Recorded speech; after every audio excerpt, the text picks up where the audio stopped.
Oke. Termasuk juga nanti slide karbohidrat itu ya, itu akan saya berikan di Teams. Silakan nanti digunakan untuk persiapan ujiannya.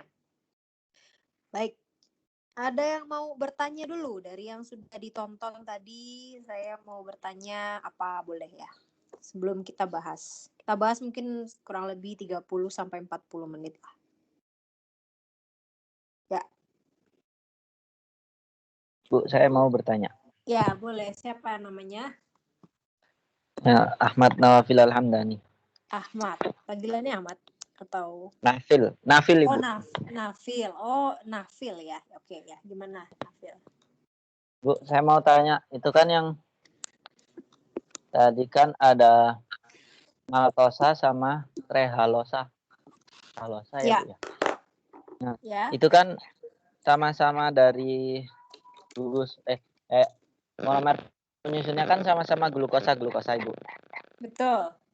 Nah, tapi pas saya lihat ikatannya di Betul. trehalosa itu saya lihat tadi itu alfa 14 beta alfa 14 alfa.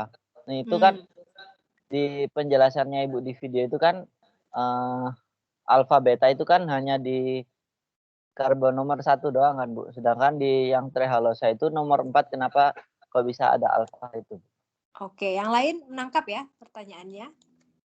Bahwa yang harusnya ada alfa dan beta itu hanya karbon nomor 1 kalau dia aldehid gitu ya. Dan juga karbon nomor 2 kalau dia ketosa ya, aldosa atau ketosa. Nah, sepertinya yang di slide itu ada kesalahan ya. Kalau kamu lihat struktur trehalosa yang sebenarnya, saya tulis di sini dulu ya. Jadi sudah mulai masuk ini ke disakarida. Disakarida sambil kita bahas. Ikatan penghubungnya adalah ikatan namanya apa? Yang tadi disaksikan? Glikosidik. Glikosidik, ya. Bagus, ikatan glikosidik. Nah, ikatan glikosidik itu akan terjadi antara karbon manapun sebenarnya asal dia ada O-nya, ya kan? Karena glikosidik itu kan sebetulnya ya seperti semacam R ya, lalu O, lalu R lagi biasanya gitu ya, di mana ini adalah suatu molekul monosakarida, satunya monosakarida juga begitu. Nah, trehalosa saya pikir di situ ada kesalahan ya. Kita mulai dulu dari maltosa. Nah, ini ya. Maltosa itu apa tambah apa? Glukosa tambah glukosa. Glukosa tambah glukosa. Nah, terhubung oleh ikatan tadi katanya Nafil ya, alfa 1 biasanya nulisnya gini ya. Ya, alfa 1 panah gitu biasanya nulisnya 4. Tentunya lanjutannya glikosidik. Nama ikatannya. Karena terjadi dari karbon 1 ke karbon 4. Lalu tadi dia nanya trihalos ya, trihalosa. Trihalosa ini apa tambah apa? Glukosa. Sama juga ya, glukosa tambah glukosa juga. Nah, kesalahan di slide itu kemungkinan ini ya. Alfa 11 harusnya. Glikosidik. Alfa ya. Jadi salah angkanya. Yang punya alfa atau beta itu adalah sekali lagi karbon nomor 1 kalau dia aldosa dan karbon nomor 2 kalau dia ketosa. Di luar itu dia tidak punya. Jadi tadi memang ada alfa-alfa tapi harusnya ikatannya 1-1. Lanjut lagi yang umum adalah sukrosa atau ini dulu lah. Galaktosa tambah glukosa. Jadi apa itu? Laktosa, Bu. Laktosa, adanya di susu ya. Nah, ini cukup sering juga nih kita mendengar karena ada istilah bagi orang yang tidak biasanya ya, nggak biasa minum susu begitu, sekali minum susu kemudian perutnya bergejolak gitu ya. Karena dia tidak punya atau mungkin punya tapi sedikit gitu enzim yang namanya laktase. Laktase itu ya enzim yang memutuskan ini ikatan antara glukosa dan galaktosa. Dan ingat ikatannya ikatan apa ini? Glukosa dan galaktosa. Beta 14. Ya, beta ya. Ini beta 14. Ingat kalau 4 ya tidak ada alfa beta jadi glikosidik. Nah, inilah si laktase ini bekerja di sini. Kalau misalnya kamu nanti tidak biasa minum susu, ya jadi laktasenya tidak terbentuk ya. Apalagi kalau keluarganya, orang tuanya pun gitu ya tidak biasa minum susu. Terjadilah yang namanya lactose intolerance, ya, tidak mampu mentolerir laktosa. Lalu yang umum lagi terakhir adalah sukrosa. Ini antara glukosa dan fruktosa ya. Ikatannya namanya adalah alfa 1 menuju 2 beta glikosidik. Nah, ini harus ingat ya, fungsi-fungsinya juga harus tahu ya. Ini ada di malt itu apa ya, gandum gitu ya. Trehalosnya juga ada di beberapa makanan. Karena trehalos ini adanya misalnya di fungi gitu ya, jamur. Jamur gitu ada juga. Mengandung ini, trehalosa. Makanya sering disebut sebagai mushroom sugar ya, gulanya jamur. Jadi kalau kamu sering makan jamur, nah banyak punya trehalosa. Lalu laktosa ini di susu, sukrosa ini yang paling akrab ya. Gula tebu 1000 mg vitamin C katanya. Lalu 5000 mg sukrosa. Ya, kalau kamu lihat ingredients-nya ya. Suatu minuman 1000 mg vitamin C, 5000 mg sukrosa. Itu ya. Tentunya nama enzimnya nanti menyesuaikan. Kalau dia spesifik untuk sukrosa namanya sukrase, maltosa maltase. Maltase memotong maltosa, tentunya dihidrolisis jadi glukosa, dan glukosa ada 2 molekul glukosa gitu hasilnya. Ini cerita di sakarida. Kita mulai balik dulu sedikit monosakarida di sini. Ya, jadi kamu sudah tahu karbohidrat itu kalau kita berbicara fungsi ya, terutama sekali dia sebagai sumber energi yang paling utama itu adalah karbohidrat. Kalau karbohidratnya mulai kurang, misalnya orang berpuasa, barulah mulai lemak yang digunakan. Bisa lagi masih minum atau masih makan yang bergula-gula gitu ya, pasti akan digunakan gula ini. Kadang dia juga terlibat dalam proses namanya signaling ya, atau komunikasi antar sel. Ini juga sering karbohidrat itu berperan. Komunikasi antar sel. Itu ya. Biasanya dia juga berperan di sana. Lalu selain itu juga yang spesial adalah bisa juga ternyata menyimpan ya, penyimpanan energi. Itu ya. Nah, secara struktur kita bisa lihat bahwa kalau kita urutkan dari kompleksitasnya, kita punya mono dulu, monosakarida. Lalu kalau ada 2 disakarida. Lalu sebenarnya meskipun tidak kita bahas, ada namanya oligosakarida gitu ya. Lalu ada juga yang namanya polisakarida. Polisakarida. Oke. Nah, kita mulai dulu dari monosakarida. Monosakarida yang paling populer seperti yang tadi sudah disampaikan juga saat kita berdiskusi awal-awal ya, yang kita ingin tentukan misalnya kadarnya gitu ya dalam darah atau dalam makanan. Umumnya adalah glukosa. Ada 2 proyeksi atau 2 cara kita menggambarkan struktur suatu monosakarida. Apa saja namanya? Struktur nama orang dan nama orang.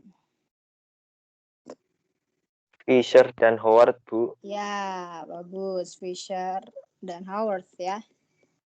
Sekarang kita gambarkan. Glukosa ini C6H12O6. Kita gambarkan struktur Fisher-nya. Ya, saya coba gambarkan, kamu ikuti ya. Harus bisa menggambarkan sendiri. Glukosa itu aldosa atau ketosa? Aldosa, Ibu. Aldosa. Jadi ini salah ya. Berarti di atasnya saya buat aldehid, gitu kan. OH gitu ya. Secara jumlah karbon dia ada 6. Ini kadang-kadang sering juga disebut heksosa. Makanya enzimnya nanti namanya heksokinase karena dia suatu heksosa. Gitu ya. Jadi saya buatlah karbonnya tuh ada 6. 1 2 3, tuh 2 3 4 5 6. Tapi umumnya yang tengah-tengah ini suka nggak digambar nih. Jadi seringkali begini aja strukturnya. Ini C1. Nah, gitu ya. 2, 3, 4, 5, C, H2OH. Seringkali hanya begini saja. Kalau kita beri nomor maksudnya.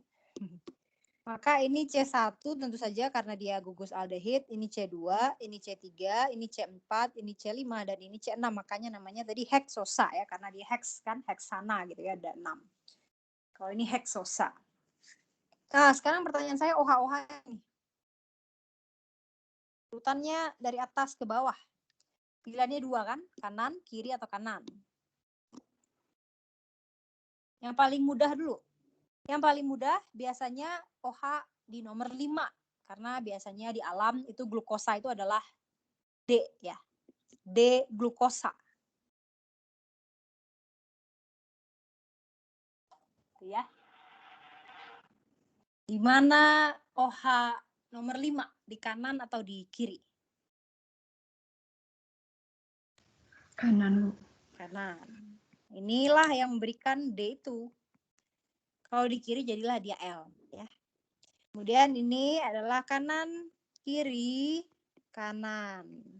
Nah, gini ya. Semuanya harus bisa menggambarkan ini. Kanan, kiri, dan kanan. Lalu saya ceritakan, nanti dia bisa membentuk struktur Haworth. Haworth itu pada dasarnya struktur siklik ya. Bisa siklik itu ada 2 yang stabil. Kalau siklik 5 namanya adalah furanosa. Glukosa itu bisa juga loh ya membentuk siklik 5. Tapi yang umum adalah siklik 6 yaitu piranosa. Jadi namanya macam-macam ya. Gimana cara saya menggambarkan siklik 6? Biasanya kita ambil pasangan elektron dari nomor 5 begini ya. Nanti dia akan menyerang karbon nomor 1. Jadi self-cyclization namanya, membentuk siklik dari dirinya sendiri. Jadi saya akan peroleh nanti strukturnya jadi begini. Yang ini di bidang datar ya. Bayangkan ini ada di kertas begitu. Itu ya. Nah, sekarang satunya ada di sini. Satunya itu yang mengikat O-nya. O yang ada di dalam cincin itu seperti ini tadi. Satunya itu yang bekas aldehidnya itu. Nomornya nggak berubah tentu saja ya. Tadi kan 1 di sini. Sekarang yang satunya di sini. Tadi kan 1 C ini ya, C yang diserang oleh oksigen, maka disinilah nanti nomor 1-nya sekarang. Maka kalau kita lanjutkan, ini nomor 2, ini nomor 3, ini nomor 4, nomor 5. Oh, nomor 6-nya kemana? Biasanya kita sepakati nomor 6 itu ada di sini. Karbon nomor 6. Dan di sini ada apa di 6 ini ya? C H2OH. Nah, itu ya. Sekarang kita lihat karbon nomor 2, ini kan ke kanan. Kalau di kanan di Fischer, di Haworth itu dia di bawah. Saya ulang ya. Kalau kanan di Fischer, di Haworth itu dia di bawah. Jadi nomor 2 tuh ada di bawah. Nomor 3 karena dia di kiri, berarti dia ada di atas. Saya hapus dulu lah biar nggak dempet-dempetan. 3, 4. Ya kan? Nah, di sini dia di atas. 4 di mana? Di kanan kan? 4 di kanan artinya dia ada di bawah lagi ya. Jadi di sini OH gitu ya. Nah, bagaimana dengan nomor 5? Nomor 5 O-nya itu masuk ke dalam struktur siklik. Jadi tidak ada atas bawahnya meskipun tadinya dia di kanan ya. Sekarang dia sudah masuk. Jadi ini harusnya saya gambarkan warnanya biru ya. Nah, inilah dia yang O-nya tadi. Nah, gini mana sih? Nah, ini ya. Nah, tinggal nomor 1. Nomor 1 ini tadinya aldehid. Cuma setelah ada PEB dari O yang masuk ke COH ini, dia menjadi OH juga di sini ya. Jadi nanti elektronnya naik ke atas jadi O, lalu O ini mengambil H yang ada di sini. Sehingga di sini jadilah OH. Nah, itulah yang tadi saya berikan video kalau dia seberangnya C6, jadi ke bawah ya OH-nya. Ini kita namakan konfigurasi alfa. Kalau dia, ini yang hijau ya, kalau dia ke atas, nah ini pilih loh ya, bukan dua-dua gini. Bisa ke atas, bisa ke bawah. Bisa hijau, bisa orange. Pilih salah satu ya. Itu adalah beta. Jadi sekali lagi beta itu dia searah dengan karbon nomor 6. Kalau alfa dia berlawanan arah. Maksudnya apa searah dan berlawanan arah tuh ya? Searah berarti kalau 6-nya di atas, OH ini juga di atas. Jadi bayangkan sekali lagi ini seperti kertas planar begitu. Lalu kemudian ada OH gitu ya, mencuat-cuat antara ke atas atau turun ke bawah. Kalau CH2OH ini berada di posisi atas, OH-nya pun di atas, ini yang kita namakan searah dan inilah yang beta. Kalau OH-nya di bawah, sedangkan CH2OH-nya di atas, nah ini yang berseberangan, inilah yang namanya alfa. Gitu ya. Nah kalau di sini ada OH, nah di atas ini ada apa? Ini kan karbon ya. Nah, di sini ada apa nih di atas? Kalau seperti nomor 3 ada OH di atas, bawahnya ada apa? H, Bu. H ya. Jangan lupa itu ya. Bahwa karbon bertangan 4, kalau tidak digambarkan bukan berarti nggak ada. Ada si H ya tentu saja. Jadi di sini ada H gitu ya. Nah, kira-kira begitulah mengkonversi struktur Fisher ke struktur Haworth dan kamu harus bisa lakukan ini ya. Harus bisa. Jangan-jangan ujian ditanyakan struktur ya. Misalnya gambarkan struktur Haworth dari suatu gula yang diberikan sembarangan, tidak harus glukosa. Nah, kamu harus bisa nih menggambarkan. Jadi kalau ada yang nggak jelas tanya sekarang juga ya. Jangan sampai nanti ujian baru bingung. Tanya sekarang kalau bingung. Silakan dipotong saja kalau mau bertanya ya. Nah, di gula ini kita bisa lihat ada yang namanya karbon kiral ya kan. Di sini ada 4 karbon kiral. Karbon kiral adalah suatu karbon yang mengikat 4 atom yang berbeda. Contohnya karbon nomor 2. Ke atas mengikat COH, ke bawah mengikat ke kanan mengikat ke atas mengikat C rangkap 2O, tunggal H, aldehid ya. Ke kanan mengikat OH, ke kiri mengikat H, ke bawah mengikat C, panjang. Berarti karbon nomor 2 ini karbon kiral. 3 juga karbon kiral, 4 juga karbon kiral, 5 juga karbon kiral. Jadi kita punya 4 karbon kiral untuk struktur glukosa. Nomor 1 ini tidak kiral karena ada 2 tangan yang mengikat oksigen. Nomor 6 juga tidak kiral karena ada 2 tangan yang mengikat hidrogen. Gitu ya. Nah, kalau kita punya sesuatu yang kiral, maka dia istilahnya adalah optis aktif. Saya tulis dulu di sini. Warna putih saja ya. Kalau kiral, dia namanya punya optik atau optis. Kayak optik aja lah ya, optik aktif. Ya, atau optis aktif. Ada juga yang bilang begitu ya. Optikal kan bahasa Inggrisnya. Mungkin optis ya. Nah, kalau misalnya dia aktif, maka di sini kita kenal ada yang namanya isomer stereo ya atau stereo isomer. Akibat ada yang kiral itu tadi, kalau nggak kiral nggak punya nih stereo isomer. Ada yang namanya enantiomer. Ada yang namanya diastereomer. Diastereomer. Ada yang namanya epimer. Ini sebenarnya bagian dari diastereomer ya. Sorry. Ada yang namanya epimer ke bawah. Epimer. Ada yang namanya anomer. Anomer ini kalau dia sudah Haworth. Nah, ini anomer nih. Alfa beta ini anomer nih. Bisa alfa, bisa beta, itulah anomer. Nah, sekarang saya tanya, kalau enantiomer artinya apa? Enantiomer. Yang bayangan cermin gitu, Bu. bayangan. Nanti kita gambarkan ya untuk glukosa. Oke, kalau dia stereomer atau dia stereoisomer? Dia stereoisomer sama saja ya.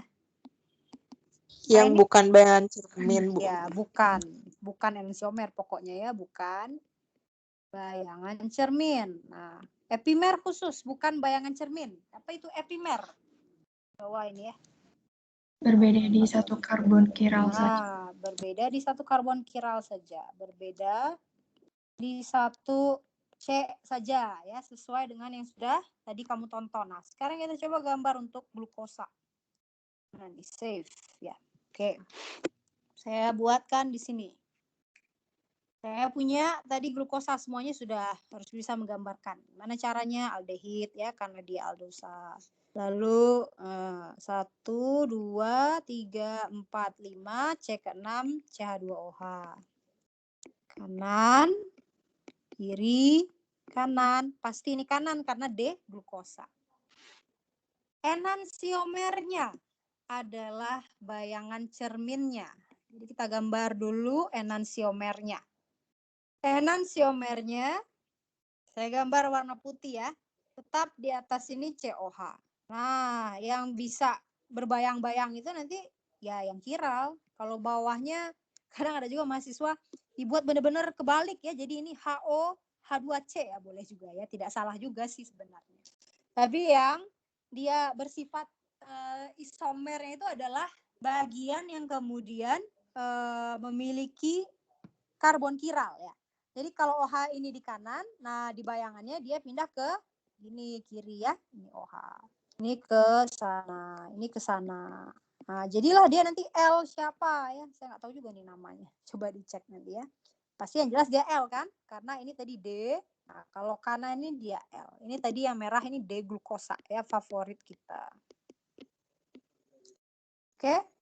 Nah, sekarang saya mau buat lagi nih struktur lain nih, misalnya pakai warna apa? Nih, epimer di karbon nomor 4.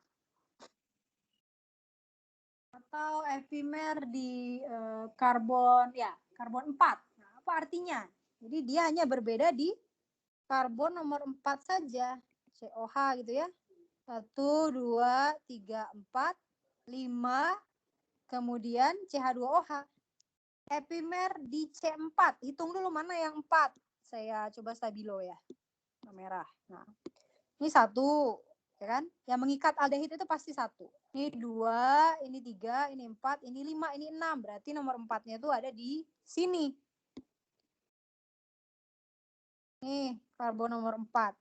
Kalau epimer, maka dia berbeda di sana saja. Jadi kalau mau kita gambarkan sekarang strukturnya dengan glukosa loh ya. Kembali lagi ini dengan glukosa, berarti ini sama aja. Ke kanan, ke kiri. Nah, nomor 4 ini pindah nih. Sana. Ya. Ini ke sini. Nah, ini kalau nggak salah D galaktosa. Saya cek dulu ya. Strukturnya. Yang perlu dihafalkan itu biasanya struktur glukosa saja. Sisanya apakah epimernya gitu ya, ataukah dia. Jadi silakan dicek nanti. Epimer di nomor kanan, kiri, kanan. Kemudian ini kanan, kiri, kanan juga. Nah, ini namanya apa? Atau alosa ya. Saya lupa juga. Nanti silakan dicek di literatur yang sesuai. Sebentar. Di sini ada, saya ketemu. Saya sambil cari strukturnya. Kalau tidak salah galaktosa, tapi silakan kamu cek lagi. Yang jelas namanya pasti D ya. D sesuatu gitu ya. Karena tidak mungkin dia betul perkiraan saya. Kalau saya lihat strukturnya di textbook, ini adalah D galaktosa gitu ya. Jadi dia kanan di sini, kemudian nih kiri lalu kanan lagi. Jadi galaktosa itu adalah epimernya glukosa di karbon nomor 4. Kemudian yang terakhir, kalau kita punya ini bukan lagi isomer, ini namanya stereoisomer ya. Bisa juga isomer itu merupakan isomer konstitusional atau isomer gugus fungsi. Nah, isomer gugus fungsinya baru ini yang tadi. Kalau kita punya aldehid, isomernya adalah keton. Ya. Nah, kalau keton itu kan RCOR. Jadi tidak mungkin CO-nya di ujung. Ya, karena RCOR kan. Jadi pasti nomor 2 ini nanti yang jadi ketonnya. Atasnya ada CH2OH. Nah, gini ya. Jadi ini karbon nomor 2. Karbon nomor 1-nya yang paling dekat dengan keton, yang membuat keton itu mendapatkan nomor yang rendah, ya. Jadi nggak boleh mulai dari bawah. Kalau mulai dari bawah nanti ketonnya jadi nomor 5 atau nomor 5 ya, itu terlalu jauh nomornya. 3, 4, 5, tetap karbonnya 6, jangan nambah, jangan kurang ya. CH2OH gitu ya. Ini karbon 3, karbon 4, karbon 5, dan karbon 6. Nah, sisanya gimana? Ya sama dengan glukosa. 3 itu kalau glukosa kan ke kiri. Berarti ini ke kiri juga. Ini ke kanan, ini pun ke kanan. Pokoknya tinggal sekarang kita punya keton di nomor yang paling rendah. Biasanya sih nomor 2. Ini namanya adalah D-fruktosa.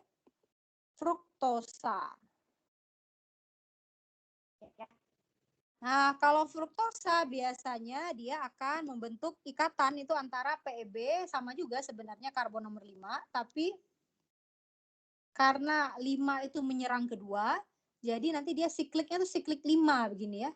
Nah, ini khas untuk fruktosa. Dia membentuk namanya furanosa. Seperti ini tadi. Siklik 5 itu furanosa, siklik 6 itu piranosa namanya. Nah, kalau fruktosa biasanya dia furanosa. Nah, tinggal nanti karbon nomor 2-nya ada di mana. Kalau kita siklikkan gini ya strukturnya. Nah, gini kan. Biasanya 1 itu di atas sini, CH2OH 1. Inilah karbon nomor 2. Karbon nomor 2 jangan tulis lagi O di sininya nggak mungkin ya. Kan O-nya udah di sini, CO. Nah, ini O-nya dari O keton ya. Maaf. O di sini, O nomor 5, maaf ya. O nomor 5 yang di sini. Jadi di sini betul ada OH. Nah, ini saya salah tadi. Betul ada OH. Nah, ini dia OH yang ada di bawah sini. Ya. Nah, tinggal diteruskan 3, 4, 5 ada di mana? Kalau 3 dia ada di kiri. Kalau kiri artinya dia di atas. Kayak gitu. Kemudian 4 di kanan. Kanan itu bawah. Ya, seperti tadi glukosa juga kan. Kalau kanan di Fischer, bawah di Haworth. Sama aturannya untuk segala gula yang lain.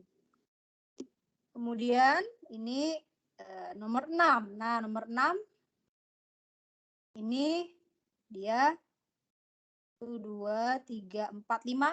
Nomor 6 kita biasanya bisa gambarkan lagi tentunya di dekat karbon nomor 5-nya ya. Biasanya dia ada di sini. CH2OH. Nah, ini yang namanya beta frukto. Saya tulis ke bawah ya biar muat. Beta frukto furanosa. Karena dia fruktosa, kemudian membentuk cincin 5, cincin furan. Kemudian OH-nya di karbon. Ini karbon anomer ya, berada di sisi yang sama. Ini namanya beta. Kalau OH-nya justru di atas, CH2OH-nya di bawah, jadilah dia alfa. Tapi kalau sukrosa itu terbentuk dari alfa glukopiranosa dan beta fruktofuranosa, seperti ini strukturnya. Saya dipahami, ada yang mau ditanyakan dulu terkait isomer-isomer dan strukturnya?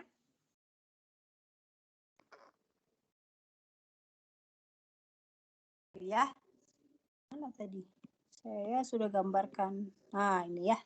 Ini adalah disakarida. Nah, sekarang saya akan bahas bagaimana cara kita menganalisis. Jadi kan kita bilang kita ingin menganalisis misalnya menentukan kadar atau menentukan ada nggak suatu gula di sana ya. Menentukan kadar glukosa gitu ya. Biasanya kita manfaatkan suatu sifat yang namanya adalah gula pereduksi. Gula pereduksi. Gula pereduksi berarti gulanya sendiri mengalami reduksi atau oksidasi? Oksidasi, Bu. Oksidasi. Ya, kalau gula pereduksi, gulanya sendiri namanya dia mengalami oksidasi ya. Ada tes, berbagai macam tes. Ada namanya tes Fehling. Ada yang namanya tes Benedict. Ini mirip-mirip semuanya ya. Memanfaatkan sifat gula pereduksi. Yang harus kamu ingat seluruh monosakarida. Seluruhnya adalah gula pereduksi. Jadi kita bisa gunakan metode ini. Misalnya kita punya glukosa, kita tambahkan dengan biasanya yang lazim itu Cu2+ ya. Sehingga glukosanya akan teroksidasi menjadi biasanya namanya asam glukonat. Cu2+ akan membentuk Cu+, biasanya ketemu dengan oksigen. Ini warnanya merah bata. Ini adalah suatu tes yang umum dilakukan. Monosakarida seluruhnya adalah gula pereduksi. Nah, kalau di sakarida, kamu harus lihat dulu strukturnya. Ya. Kalau ikatan yang terbentuk itu adalah suatu yang namanya masih ada ujung. Ada ujung hemiasetal namanya. Inilah dia yang merupakan gula pereduksi. Maka dia gula pereduksi. Apa itu hemiasetal? Ada yang mau cerita? Apa ya yang dimaksud dengan hemiasetal?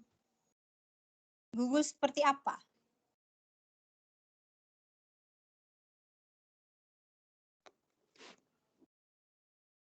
Nah, dengar mungkin di organik. Gugus hasil reaksi dari reaksi aldehid dan alkohol, Bu. Aldehid dan alkohol ya, bagus ya. Kadang-kadang ada juga yang namanya hemiketal, kalau dia keton dan alkohol. Jadi kalau kamu lihat di struktur siklik gitu ya, kan ini nyambung ke sana. Nah, kemudian kamu lihat paling ujung, biasanya paling ujung aja yang menandakan. Tengah-tengah biasanya sudah pasti nggak ada. Kalau di ujung kamu temukan ada suatu karbon yang mengikat OH. Nah, ini hemiasetal. Suatu karbon, di sini ada OH, di sana ada OR. Ini hemiasetal ya. Inilah gugus hemiasetal. Suatu karbon yang satu tangannya mengikat OH, satunya lagi mengikat OR. Ini masih bisa direduksi. Tapi kalau sudah asetal atau ketal, ini bukan gula pereduksi. Contohnya apa? Yang paling umum yang bukan gula pereduksi adalah sukrosa. Kalau kamu lihat strukturnya, saya tidak akan gambarkan lengkap. Silakan nanti kekurangannya di sini kamu lengkapi ya. Sebentar. Ini ada oksigen. Nah, aduh jelek gambarnya. Saya ulang biar agak bagus. Nah, ini ya. Di sini ada, nah gitu kan ya. Ini glukosanya, ada C6 biasanya ke atas segini. Nah, ini kamu lengkapi nih, Pak. Atas bawah biasanya bawah atas bawah ya. Bawah atas bawah. Kamu lihat kalau fruktosa, dia ketemu dengan fruktosa jadi sukrosa, itu dia begini strukturnya. Ini ada O ke bawah, tapi karena O-nya di-share nanti dia jadi gini ya. Ini ke bawah juga untuk si fruktosanya. Begini. Nah, fruktosa itu cincin 5 kan? Maka di sini nanti ada OH, di sini ada OH. Nah, ini yang tadi kita gambarkan ya. Bentar. Oh, OH-nya kebalik tadi saya, maaf. OH-nya kebalik. Ini ada OH, Ini ada OH juga gitu ya. Jadi di sini di sorry. Justru ini di bawah. Ini OH, ini di atas OH. Nah, ini ya struktur dari fruktosa seperti ini. Kemudian kalau kita lanjutkan, bergabung dia dengan glukosa. Ya. Ini. Nah, nanti kamu bisa lihat. Ini kurang 1 CH2OH. Nah, kamu lihat yang ini, ikatan glikosidiknya ini. Ininya. Karbon ini dan karbon itu. Ya. Karbon yang satunya glukosanya yang ini. Karbon satunya glukosa yang ini. Ya. Kalau kamu lihat dia itu adalah karbon, ke atas dia OR. Ya kan? OR. Ke sini dia O, karena lagi R juga kan? R itu karbon biasanya ya. Jadi ROCOR. Begitu juga dengan karbon nomor 2-nya si fruktosa yang ini. Kalau fruktosa tentu saja ada karbon nomor 1 di atas ini ya. CH2OH. Ini yang nomor 1. Karena dia keton kan, jadi nomor 2. Kamu juga lihat karbon nomor 2.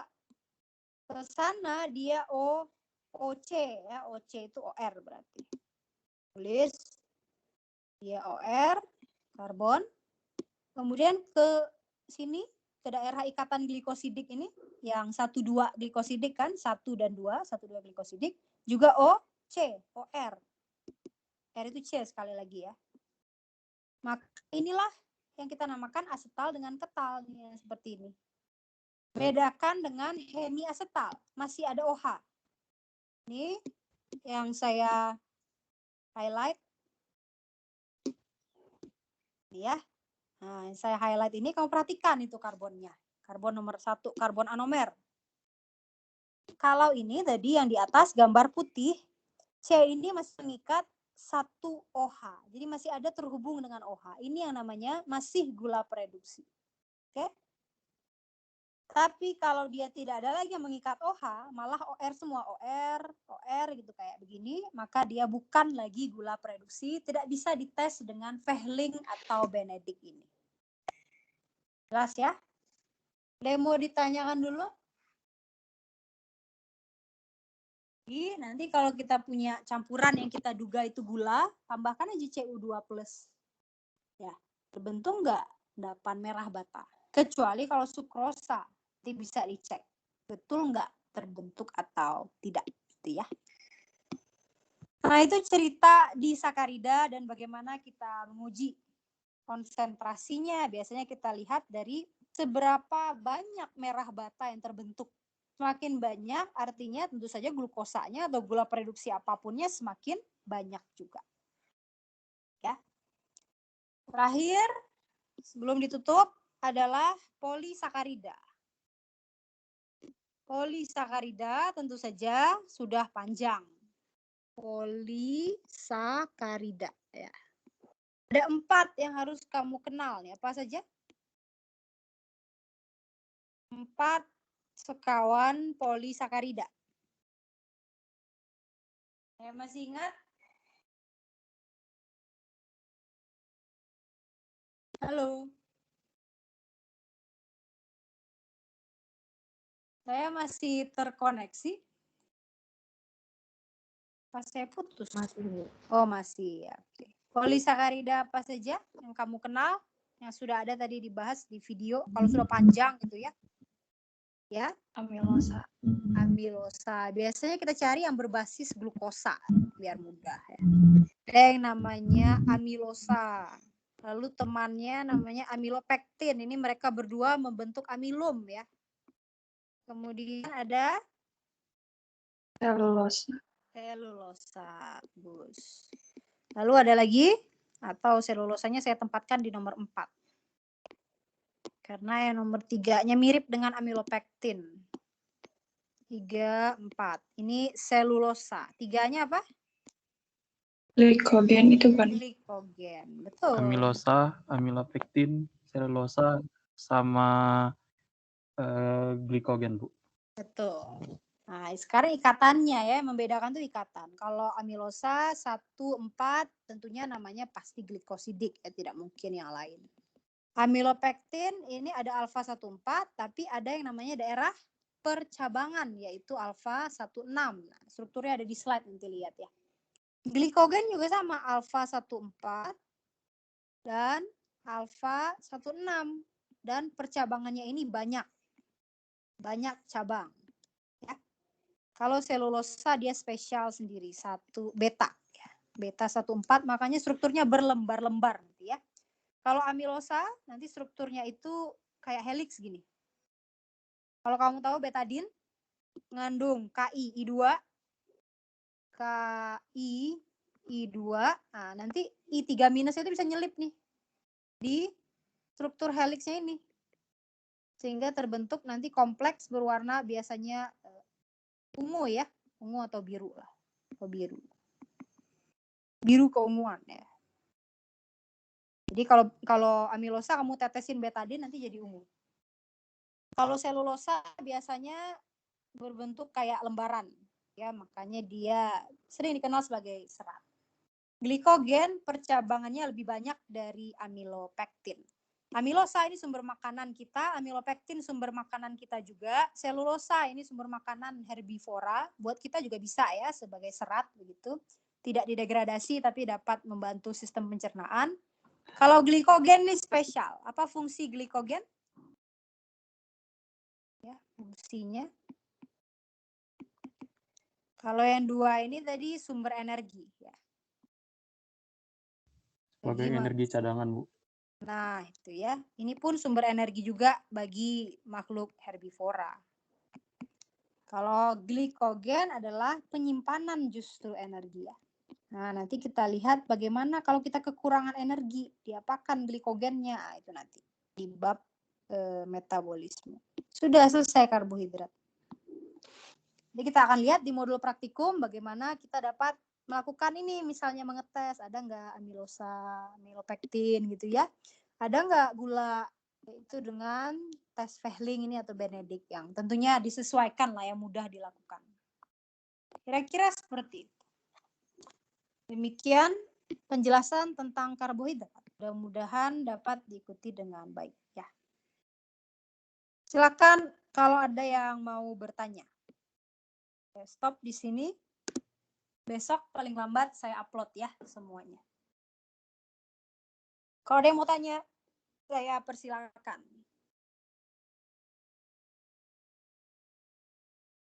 Kalau tidak ada, ya tutup temuannya sampai di sini.